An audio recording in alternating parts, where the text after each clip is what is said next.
В эфире программа «Актуальное интервью», в студии Дарья Короленкова. Здравствуйте. 70-летие аграрной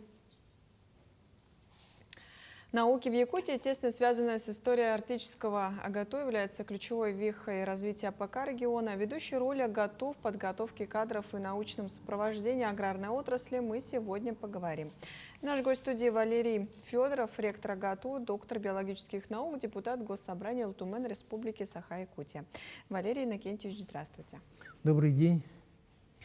В этом году в Якутии отмечают 70-летие аграрного образования. Серьезная дата. И как за эти десятилетия изменилась миссия вуза? Расскажите, пожалуйста, про это. Да, действительно, в этом году высшее аграрное образование отмечает свое 70-летие. Сельскохозяйственный факультет при Якутском государственном университете был открыт в 1956 году. И с тех пор ведет свое начало аграрное образование республики.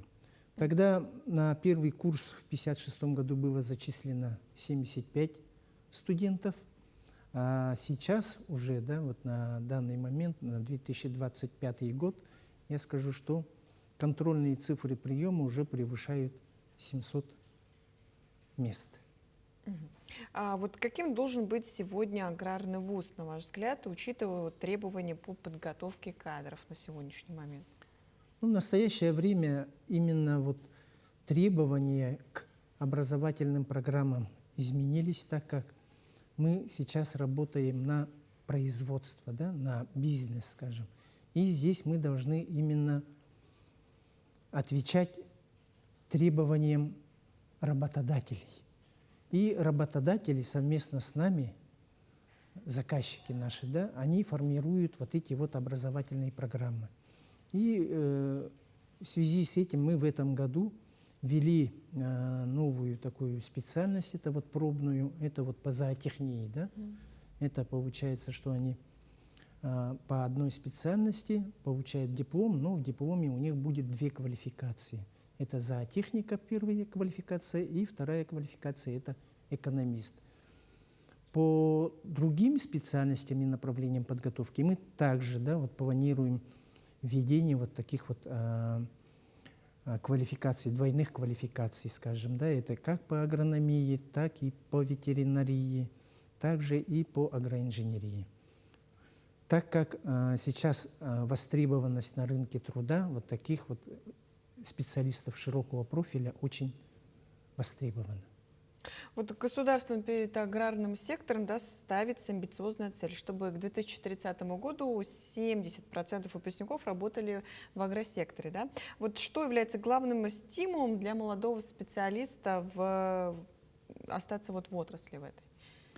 Да, действительно, Министерством сельского хозяйства Российской Федерации в лице министра Оксаны Николаевны Лут стоит задача перед высшими учебными заведениями подведомственных Минсельхозу – это трудоустройство выпускников. Это один из важнейших критериев. И здесь ставится задача именно 70% выпускников нашего вуза, они должны работать по специальности.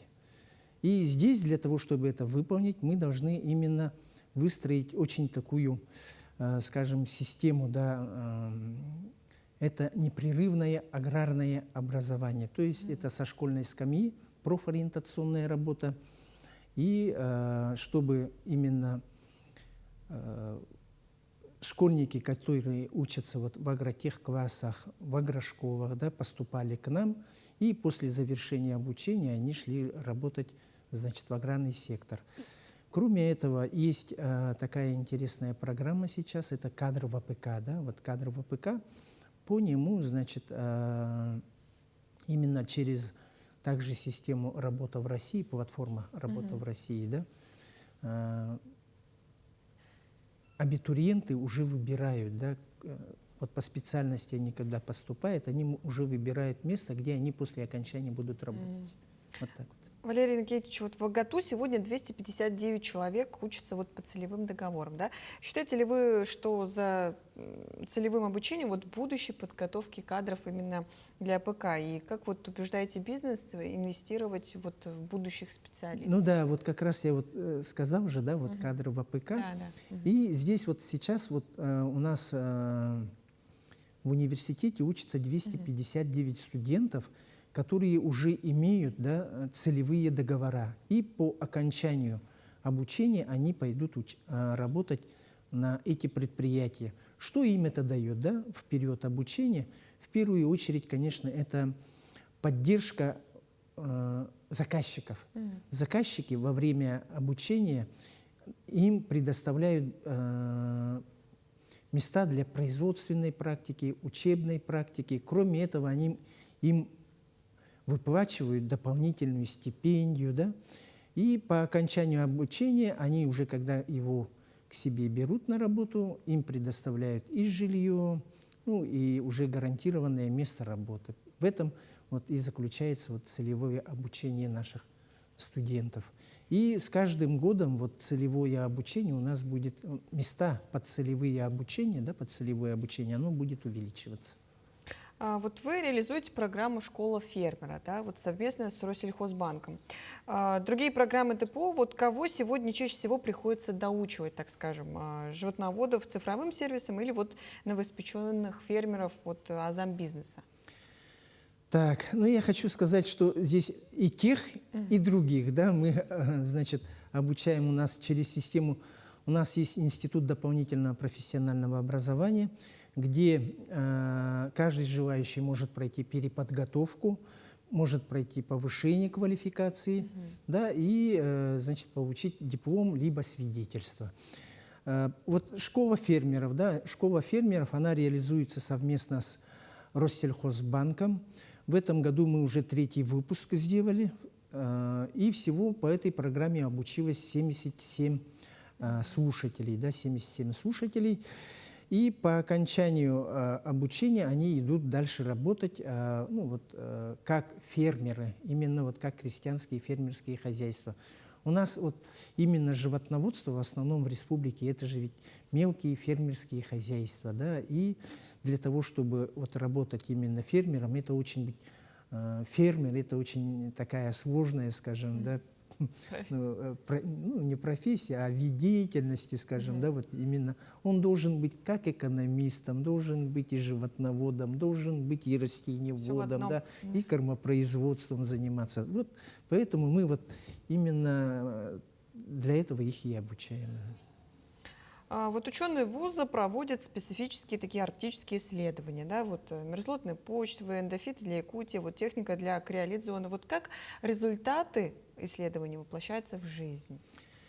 Так, ну, в Арктическом государственном агротехнологическом университете ведется очень много научно-исследовательских работ, да, по разным направлениям.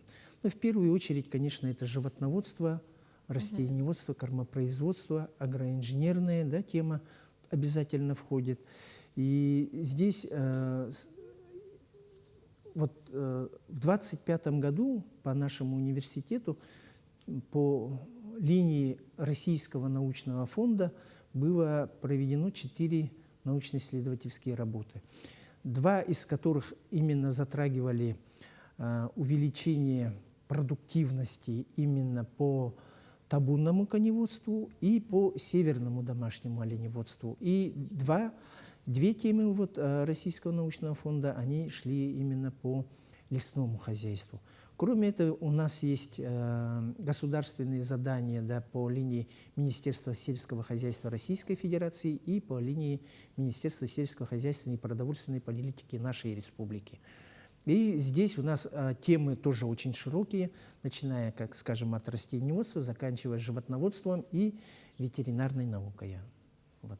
А насколько вот эти исследования специфичны для нашей Да, республики? они очень специфичные, но, как вы понимаете, природно-климатические условия в нашей республике, они самые суровые, скажем, в Российской Федерации, да, и тем более при таких огромных территориях, да, где вот природно-климатические зоны тоже имеют каждый свою специфику, наши специалисты должны быть очень грамотными и компетентными. Ну и вот именно научно-исследовательская работа, да, проводимая нашими преподавателями и студентами, она вот именно помогает в развитии сельского хозяйства нашей республики.